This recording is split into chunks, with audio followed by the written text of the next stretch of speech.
விவசாயி, mechanic, engineer, இப்படி அப்பாக்கள் யாரா இருந்தாலும் அவங்க கனவெல்லாம் அவங்க பசங்களுக்கு ஒரு best college. AAA college of engineering and technology, Sivakasi. Counselling code 4680. புதுச்சேரியில் நாம் தமிழர் கட்சியின் தேர்தல் அறிக்கையை வெளியிடுகிறார் சீமான். அந்த காட்சிகளை பார்ப்போம்.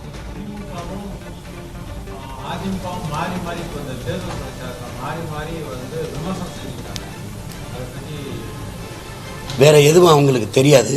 ஏன்னா உங்களுக்கு தெரியும், இந்த பட்டிமன்றம் மாதிரி தான் அது நடக்கும். அது இவங்க கட்சி ஊழலை பேசுவாங்க, இவங்க ஆட்சியில் நடந்த ஊழலை பேசுவாங்க, இவங்க 2000 பாங்க, நான் வந்தா 2000 பாங்க, அவங்க பரிசு பெட்டிம்பாங்க, நான் ஃப்ரிட்ஜும்பாங்க. அது அது ஒரு கவிதை இருக்கு. நீ ஆட்சியில் இருக்கும்போது உன்னை விமர்சித்து என் தவறுகளை மறைத்து நான் என்னை புனிதப்படுத்திக் கொள்வேன். நான் ஆட்சியில் இருக்கும்போது அந்த 5 ஆண்டுகளில் நீ என்னை விமர்சித்து என் தவறுகளை சுட்டிக்காட்டி உன் தவறுகளை மறைத்து நீ உன்னை புனிதப்படுத்திக் கொள்வாய். இப்படியே மாறி மாறி நாம் ஒருவரை ஒருவர் புனிதப்படுத்திக் கொண்டு அரை நூற்றாண்டு காலமாக இந்த மண்ணை ஆட்சி செய்து கொண்டிருக்கிறோம் என்று. அதுதான் இங்கே நடக்கும். இந்த திமுக அதிமுகவுக்கு அது 2 வெவ்வேறு கட்சின்னு நம்ம நினைக்கிறது போல ஒரு எப்படி சொல்றது, ஒரு அறிவற்றதனம் எதுவும் இல்லை. 2 ஒரே கட்சி தான். இப்போ எங்க தமிழ்நாட்டில் திமுக ஆட்சியில் இருக்குது. அதுல 11 அமைச்சர்கள் முன்னாள் அதிமுக அமைச்சர்கள். திரும்ப திரும்ப ஒரு செய்தியை நான் உங்களுக்கு பதிவு செய்ய விரும்புகிறேன்.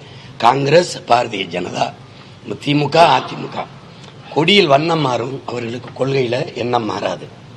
வெவ்வேறு கட்சின்னு நம்ம நினைச்சோம்னா அது தவறு. அவங்களுக்குள்ள பார்ட்டி சேஞ்ச் இருக்கு. Between party change, no policy change. கொள்கை மாறுபாடுல கட்சிக்கு வேற பேரு வேற கொடி இருக்குமே ஒழிய, பாரதிய ஜனதான்னா அவன் காவி கட்டின காங்கிரஸ், காங்கிரஸ் இவர்கள் கதர் கட்டின பாரதிய ஜனதா, திமுக. அதுல உங்களுக்கு ஒண்ணும் தெரியாது. இந்த கொடியில அண்ணா இருப்பார், அவ்வளவுதான். என்ன கொள்கை? இதுல ஊழல் லஞ்சம் இருக்கும், இவன் தான் இருக்காது. இதுல சாராய் விற்பாங்க, இதுல விற்க மாட்டாங்க. இதுல வந்தா கையெழுத்து கமிஷன் வாங்க மாட்டாங்க. இவர் வந்தா மலையை வெட்டி வைப்பாரு, அவர் வந்தா தடுத்துருவாரு. இவர் வந்தா ஆத்து மணல் அழிப்பாரு, இவர் தடுத்துருவாரு. அவர் வந்தாலும் 5 வயசு பிள்ளையை கற்பழிப்பான், இவங்க வந்தாலும் கற்பழிப்பாங்க. இப்ப கூடுதலா 2 வயசு குழந்தையை கற்பழிக்கிறது முன்னேறி இருக்கு. 1000 கொடுத்தாங்க, வளர்ந்துருச்சு நாடு, அதனால 2000 கொடுக்குறாங்க குடும்ப தலைவிக்கு. இவர் 8000 போடுறாரு, அவர் 10,000 போடுறாரு. என்ன பரம்பரை சொத்தை வித்துட்டு போடுவாங்க? 10.5 லட்சம் கோடி கடன்.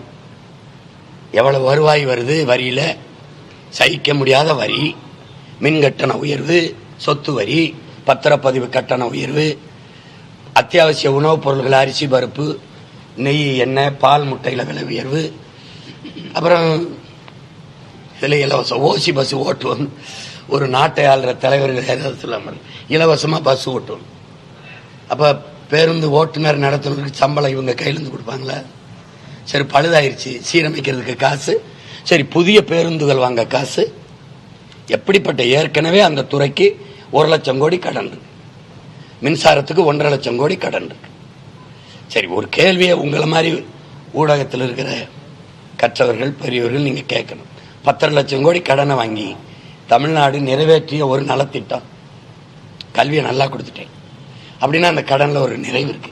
மருத்துவத்தை நல்லா கொடுத்துட்டேன். புதுச்சேரியில் நாம் தமிழர் கட்சியின் தேர்தல் அறிக்கையை வெளியிட்ட பிறகு செய்தியாளர்களை சந்தித்து பேசி வருகிறார் அக்கட்சியின் ஒருங்கிணைப்பாளர் சீமான். இதுகுறித்து பின்னர் வரும் செய்திகளில் விரிவாக பார்க்கலாம். விவசாயி, மெக்கானிக், இன்ஜினியர், இப்படி அப்பாக்கள் யாரா இருந்தாலும் அவங்க கனவெல்லாம் அவங்க பசங்களுக்கு ஒரு best college. AAA college of engineering and technology, Sivakasi. Counselling code 4680.